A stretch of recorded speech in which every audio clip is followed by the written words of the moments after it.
এক সর্দার বন্ধুরে 13 সালে হেফাজতের শাপলা আন্দোলনে রাতের অন্ধকারে বুবু করলো নির্যাতন, পুলিশ দিয়া করলো বুবু উলামা নিধন বন্ধুরে।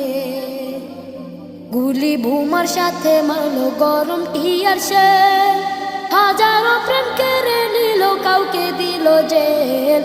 মানবতার মুখোশধারী বুবুর খেলায় খেল বন্ধুরে। 18তে কোটা বিরোধ করলো আন্দোলন, নুরুল হক রে বুঝ দিয়া করলো দাদমন। 24তে আইসা বুবু শুরুর আলাপন বন্ধুরে। দাবি না মানিয়া বুবু করলো নির্যাতন, দরপা করার গণহত্যা দেখলো জনগণ। সবাই তখন মাঠে নামাজ পড়লো রে।